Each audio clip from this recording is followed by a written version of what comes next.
디모데후서 1장 7절은 우리에게 이렇게 말씀합니다. 하나님이 우리에게 주신 것은 두려워하는 마음이 아니요 오직 능력과 사랑과 절제하는 마음이니. 오직 능력이라고 했습니다. 하나님은 우리에게 그분의 능력을 주셨습니다. 그러나 문제는 이 능력이 내 안에서 잘 우리의 삶 가운데 잘 나타나지 않는다는 데 있습니다. 교회를 오래 다녀도 예수를 믿는다 하면서도 세상 사람들과 똑같이 어려움에 좌절하고 힘든 일에 넘어지곤 합니다. 오늘 본문에는 예수님을 믿으면서도 예수님을 바라보면서도 능력 있는 삶을 살지 못하는 사람들이 등장합니다. 바로 예수님의 제자들과 그리고 자신의 귀신 들린 아들을 예수께 데려온 아버지입니다. 귀신 들린 아들을 둔 아버지가 예수님에 대한 소문을 듣고 그 계신 곳을 찾아갔지만 예수님은 3명의 제자들과 함께 산에 올라가 계셨습니다.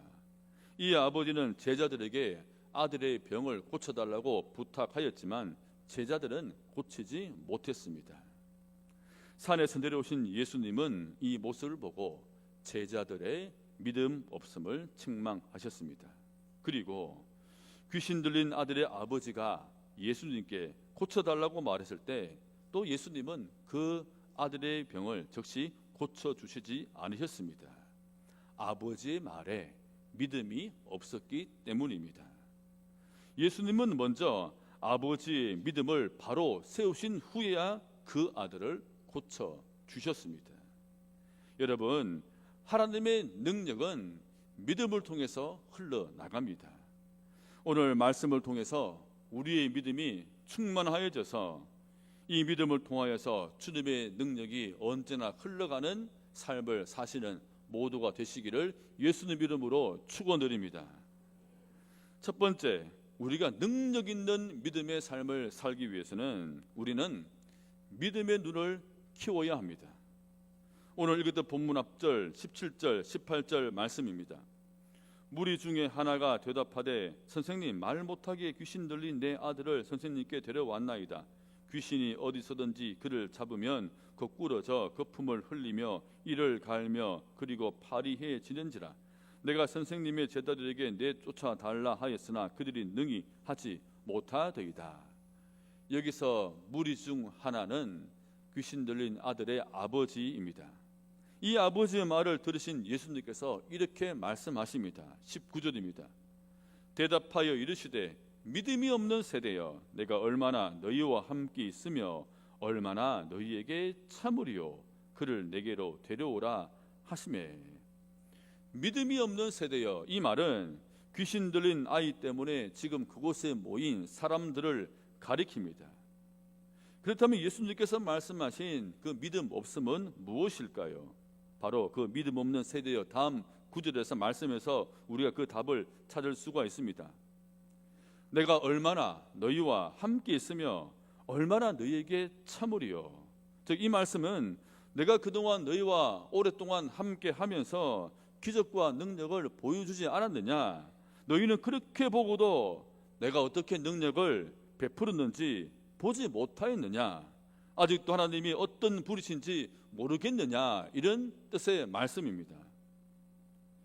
그곳에 모인 사람들은 제자들이 이 귀신을 아이에게서 쫓아낼 수 있을까 없을까 그것만 보고 있었습니다.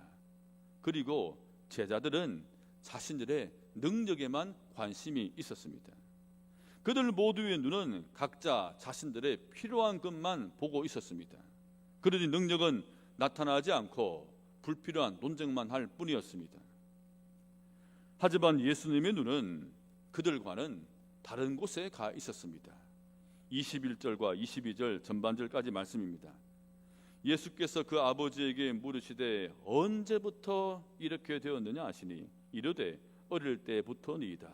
귀신이 그를 죽이려고 불과 물에 자주 던졌나이다. 예수님께서 지금 아버지에게 그 물어보신 것은 예수님이 몰라서 물어보신 것일까요? 아닙니다. 예수님은 아버지와 아들의 형편을 이미 다 알고 계십니다.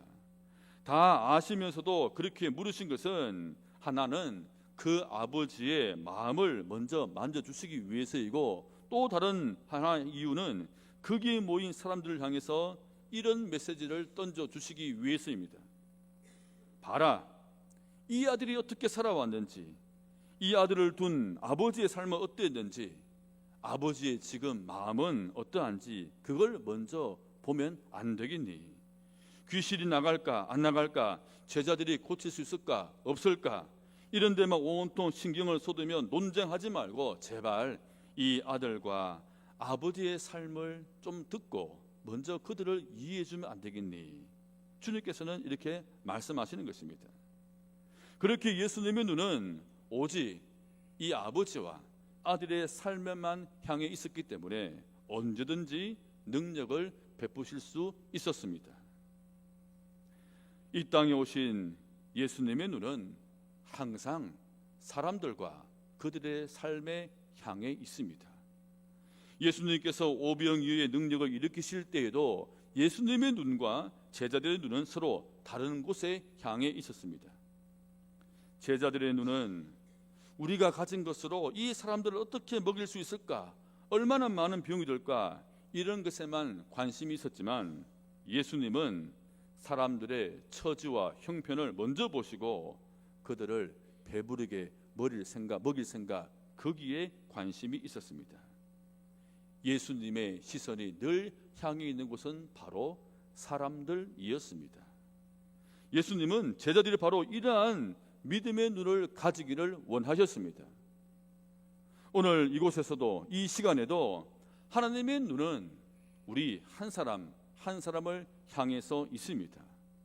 하나님은 신령과 진정으로 예배하는 우리를 보고 계십니다. 특히 아프고 어려운 일을 겪고 있는 사람, 지난 한 주가 힘들어서 뜬 눈으로 밤을 지새우고 고단한 몸을 이끌고 이곳에 예배하는 사람들을 더 마음을 가지고 보고 계십니다. 여러분, 그를 내게로 데려오라 하시는 예수님의 말씀을 내게로 오라 하시는 주님의 음성으로 들으셔서 먼저 우리에게, 여러분에게 치유와 회복의 은혜가 있기를 축복합니다. 그리고 우리도 예수님처럼 이러한 믿음의 눈을 가지시기를 바랍니다. 우리는 서로를 바라볼 때 어떻게 바라보아야 되겠습니까? 예수님처럼 바라보아야 합니다. 서로의 인생사, 서로의 한 주간의 삶의 스토리에 관심을 가져야 합니다. 교회에 오셔서 그냥 표면적으로 인사만 하지 마시고, 그리고 혹 관계가 안 좋다고 그냥 모른 척 지나가지도 마시고 진짜 그 사람을 들여다 보십시오. 이것이 하나님께서 우리를 교회로 부르시고 주일날 교회로 오게 하신 것입니다. 아픔에 함께 아파하고 기쁘면 함께 기뻐하라고 우리를 이곳에 교회로 부르셨습니다. 여러분, 눈이 믿음을 결정합니다. 믿음은 주님께서 보시는 것을 보는 것이고, 주님께서 관심 가지고 계신 것을 관심 가지는 것입니다. 우리 주님이 보시는 것과 똑같은 눈으로 우리가 볼 때 믿음이 커집니다. 내 믿음이 주님의 능력을 담는 그릇이 되려면 우리 주님께서 보시는 믿음의 눈으로 바라볼 수 있어야 합니다. 성도 여러분, 우리 하나님께서 바라보시는 믿음의 눈으로 서로를 바라보셔서 위로하고 치유하는 능력의 사람, 믿음의 사람이 다 되시기를 예수님 이름으로 축원드립니다. 우리가 능력 있는 믿음을 살기 위해서는 두 번째는 우리는 믿음의 언어를 키워야 합니다. 22절 후반절 말씀입니다. 그러나 무엇을 하실 수 있거든 우리를 불쌍히 여기사 도와주옵소서. 아버지가 지금 예수님께 도와달라 요청을 했습니다. 이제 예수님은 이 아들을 데려오라 했으니 바로 그 앞에서 고치기만 하시면 됩니다. 그런데 예수님은 이 말을 들으시고 즉시 고쳐주시지 않습니다. 무엇을 하실 수 있거든. 이 아버지 이 말은 만약 가능하시다면, 만약 하실 수 있으시다면 무엇이든 해보십시오 라는 말입니다. 되면 좋고 안 되면 어쩔 수 없다라는 마음이죠. 여러분, 지금 이 아버지의 말이 믿음이 있는 말입니까? 믿음이 없는 말입니까? 혹시 우리 중에 이 정도의 믿음이면 괜찮네, 아니면 나보다 좋네라고 생각하는 분이 있습니까? 여러분, 이 말은 예수님께서 원하시는 믿음의 말은 아니었습니다. 이 정도의 말로는 하나님의 능력을 담을 수가 없었습니다. 그래서 예수님은 이 아버지 이 말, 이 언어를 꾸짖습니다. 23절입니다. 우리가 같이 한번 읽어보겠습니다. 시작. 예수께서 이르시되 믿는 자에게는 능히 하지 못할 일이 없느니라 하시니, 할 수 있거든이 무슨 말이냐? 이 예수님의 말에 아버지는 그 뜻을 바로 알아차리고는 그의 말을 이렇게 고칩니다. 24절입니다. 곧 그 아이의 아버지가 소리를 질러 이르되 내가 믿나이다, 나의 믿음 없는 것을 도와주소서 하더라. 내가 믿습니다. 참 단순하죠. 얼마나 단순합니까? 여러분, 아버지의 이 말에는 이제는 만약이라는 말은 사라져 있습니다. 그리고 이어서 나의 믿음 없는 것을 도와주소서라면서 자신의 믿음이 온전해지기를 간절히 주님께 구합니다. 그러자 25절입니다. 예수께서 무리가 달려와 모이는 것을 보시고 그 더러운 귀신을 꾸짖어 이르시되 말 못하고 못 듣는 귀신아, 내가 내게 명하노니 이 아이에게서 나오고 다시 들어가지 말라 하시매. 27절입니다. 예수께서 그 손을 잡아 일으키시니 이에 일어서니라. 예수님은 아버지의 말을 믿음의 은혜로 바꾸어 주신 이후에 아들을 고쳐 주셨습니다. 여기서 우리가 꼭 기억해야 할 것이 있습니다. 여러분, 예수님께서 말씀하시는 그 믿음의 언어란 믿으면 무조건 원하는 대로 된다, 할 수 있다라는 자기 긍정이 아닙니다. 물론 우리가 할 수 있다, 믿으면 된다, 이런 자기 긍정은 좋은 것이지만 믿음은 나를 믿는 것이 아니라 믿음의 대상인 하나님을 믿고 예수님을 믿는 것입니다. 예수님께서 말씀하신 믿는 자에게는 능히 하지 못할 일이 없느니라, 이 말씀은 예수님을 믿는 자에게는 예수님께서 능히 하지 못할 일이 없다라는 말씀입니다. 사도 바울은 내가 할 수 있다라고 말하지 않았습니다. 내게 능력 주시는 자 안에서 내가 모든 것을 할 수 있다라고 했습니다. 내게 능력 주시는 분 주님을 먼저 신뢰한 것입니다. 여러분, 우리의 언어가 믿음의 대상이신 우리 주님을 온전히 신뢰하는 믿음의 언어가 되기를 축복합니다. 김종원 작가가 쓴 인문학 책 가운데 이런 제목의 책이 있습니다. 내 언어의 한계는 내 세계의 한계이다. 이 저자는 책에서 이렇게 말합니다. 우리의 언어의 수준을 높여야지만 한계 없는 삶을 살 수가 있다. 우리의 언어의 수준이 높아지면 다른 세계를 만날 수 있다. 이것이 바로 이 책의 주제입니다. 즉, 지금 내가 사용하는 언어로 내 삶을 살아가게 된다는 이야기입니다. 이 말을 우리의 믿음 생활에 그대로 적용시켜 볼 수가 있습니다. 우리가 믿음의 언어를 사용하면 내가 말하는 믿음의 언어대로 살 수가 있습니다. 저는 우리가 예배 가운데 진정으로 치유가 일어나고 회복이 일어나기를 바랍니다. 그런데 하나님은 우리가 드리는 고백이 믿음의 말이 되지 않으면 일하시지 않습니다. 하나님의 기적과 능력은 일방적으로 때로는 일어나기도 하지만 대부분은 아들의 회복을 간절히 원했던 이 아버지처럼 우리의 언어가 믿음의 언어로 충만해질 때, 우리의 기도가 믿음의 기도가 될 때, 우리의 찬양이 믿음의 찬양이 될 때 능력이 임하여서 치료도 일어나고 회복도 일어나고 변화도 일어나는 것입니다. 혹 오늘 예배에 들어올 때 이 아버지가 처음 말한 것처럼 주님 하실 수 있다면야, 이렇게 만약이나 혹시나라는 마음으로 앉아 계신 분이 있거나, 또는 하나님 은혜 주시면 좋고 안 그러면 어쩔 수 없습니다. 이런 안 믿어지는 마음이 있다면 그 마음까지도 이 시간 주님 앞에 정직하게 다 내어 드리십시다. 나의 믿음 없는 것을 도와주소서라고 나의 믿음을 위해서 간절히 주님께 구하십시다. 우리 주님께서 우리의 말을 내가 믿습니다라는 믿음의 말로 바꾸어 주실 것입니다. 믿음의 은혜는 결코 복잡한 말을 필요로 하지 않습니다. 단순합니다. 이곳에 들어올 때는 아무런 기대 없이 들어온 사람이 있다면 이곳을 나설 때는 이 아버지처럼 내가 믿습니다라고 믿음의 고백을 할 수 있기를 축복합니다. 이 믿음의 고백을 통해서 우리 가운데 역사하시는 주님의 능력을 날마다 체험하는 모두가 되시기를 예수님 이름으로 간절히 축원드립니다. 마지막 세 번째는 우리가 능력 있는 믿음의 삶을 살기 위해서는 우리는 기도를 통하여서 믿음의 생명력을 키워가야 합니다. 본문 28절 29절입니다. 집에 들어가심에 제자들이 조용히 묻자오되 우리는 어찌하여 능히 그 귀신을 쫓아내지 못하였나이까. 이르시되, 그냥 같이 읽어볼까요? 시작. 기도 외에 다른 것으로는 이런 종주가 나갈 수 없느니라 하시니라. 여러분, 예수님께서는 제자들의 능력 행치 못함의 그 원인 또 하나를 지적하셨는데 그것은 바로 기도 때문이다라고 말씀하셨습니다. 이런 종류, 즉 이런 악한 귀신을 쫓아내기 위해서는 반드시 기도가 필요하다는 말씀입니다.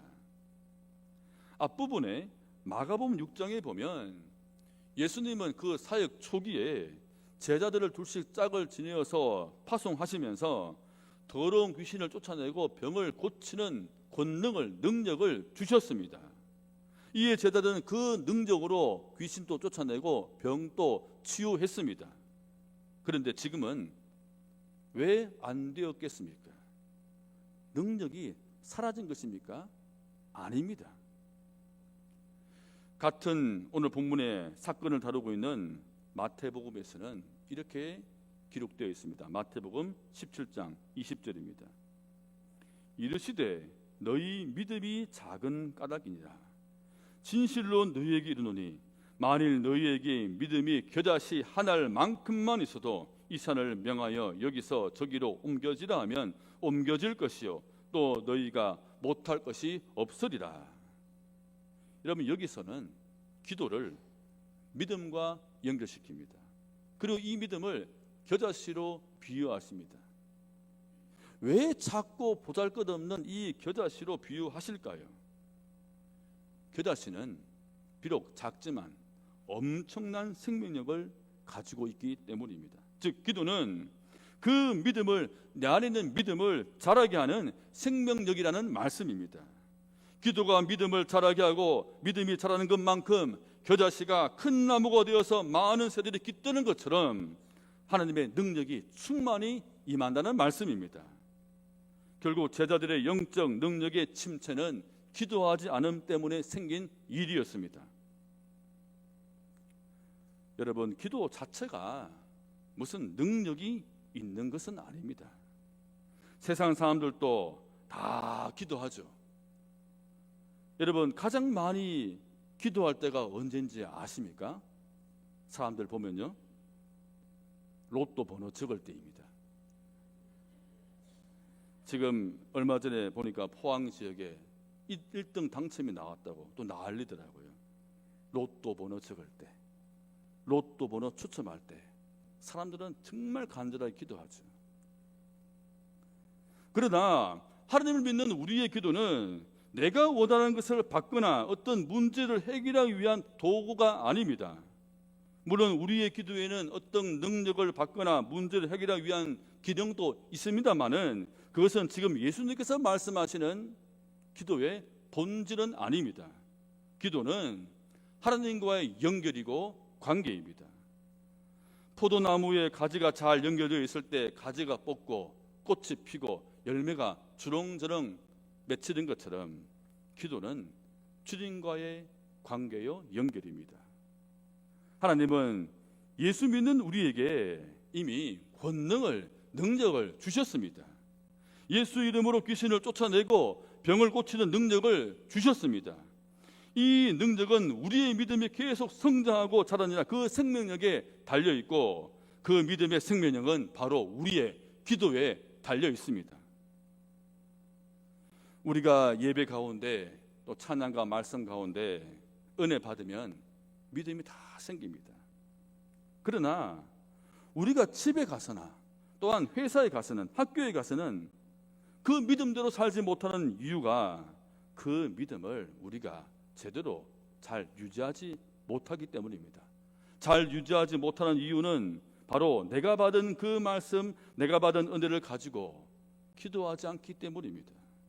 그러니까 내게 생긴 믿음이 생명력이 없는 것이고 죽은 믿음이 되는 것입니다.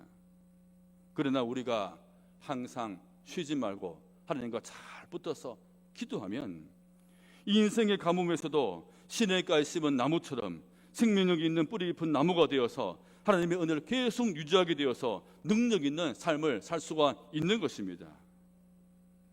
성도 여러분, 항상 기도함으로 내 안에 있는 믿음이 생명력에 가득하여서 주님의 능력을 온전히 담고 행하는 큰 믿음의 사람이 다 되시기를 예수님 이름으로 축원드립니다.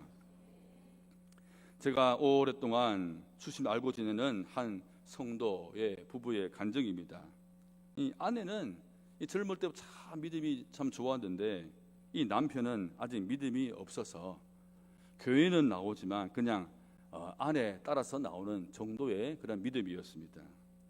아무래도 남편은 믿음이 없다 보니까 남편은 주일에 어떤 일이 생기면 예배보다는 항상 그 일이 먼저 우선이었습니다. 굳이 안 가도 되는 상황인데도 어떤 중요한 모임이나 행사가 있다고 해서 또한 예배를 또한 빠지고, 때로는 가끔 그날따라 수입이 큰 또 일이 생겼다 해서 또한 빠지곤 했습니다. 어쩔 수 없이 나가야 하는 일도 아내가 보기에는 마음만 먹으면 예배는 충분히 들을 수 있는 상황들이 대부분이었습니다.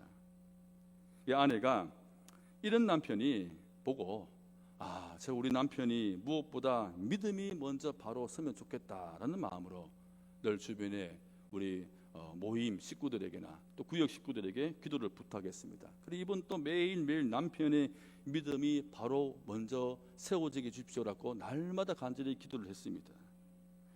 그러던 어느 주일날에 또 남편이 중요한 일이 있다고 아내가 예배 드리고 나가지 그 말을 무시하고 그냥 갔습니다. 그런데 그날 운전을 하다가 차가 뒤집어지는 큰 사고가 났습니다. 순간적으로 깜빡 졸다가 일어난 사고였습니다. 일어나 보니 병원이었습니다. 참 다행스러운 것은 차는 거의 폐차 수준이지만 타박상 외에 크게 다친 곳이 없었습니다. 사고 소식을 듣고 병원으로 달려온 아내가 남편에게 이렇게 말했습니다. 당신이 오늘 예배도 드리지 않고 그냥 나가버리자. 내 마음이 너무 힘들고 하나님께 죄송했습니다. 예배 시간 내내 하나님 제발 제 남편에게 믿음 주십시오. 큰 믿음 주십시오. 라고 기도했습니다. 알고 보니까 남편이 사고 난 그 시간이 아내가 예배 중에 간절히 기도했던 시간이었습니다. 이 말을 듣고 남편이 크게 깨달았습니다. 하나님은 그 무엇보다도 내가 믿음이 생기고 내 믿음이 자라기를 원하시는구나. 이렇게 생각하고 주일 성수는 물론이거나 말씀을 늘 기록하고 매일 아내와 큐티하고 교회에서 행하는 모든 교육의 훈련에 열심히 참여했습니다. 큰 믿음의 사람이 되었습니다. 그가 나중에 이렇게 고백합니다. 만약 하나님께서 제가 믿음이 없을 때 잘 되는 복을 주셨다면 제 믿음은 바로 서지 못했을 것이고 내 인생도 엉망이 되었을 것입니다. 여러분, 오늘 말씀을 맺습니다. 여러분, 하나님은 무엇보다 우리의 믿음에 아주 관심이 많으십니다. 나는 너가 이 문제 하나 해결받고 다시 믿음 없는 상태로 돌아가는 그런 인생이 되기를 원치 않는다. 나는 너희가 능력 한번 행했다고 해서 거기에 멈추는 인생이 되기를 원치 않는다. 나는 너희들이 진정으로 이 겨자씨처럼 생명력 있는 믿음의 삶을 살기를 원한다. 여러분, 이것이 바로 우리 주님의 마음입니다. 여러분, 인생에서 가장 큰 복이 무엇이라고 생각합니까? 믿음의 복입니다. 믿음이 생기고 그 믿음이 계속 자라는 것이 최고의 축복입니다. 성도 여러분, 믿음의 눈을 키우시기를 바랍니다. 그리고 우리의 말이, 우리의 기도가 믿음의 언어가 되기를 축복합니다.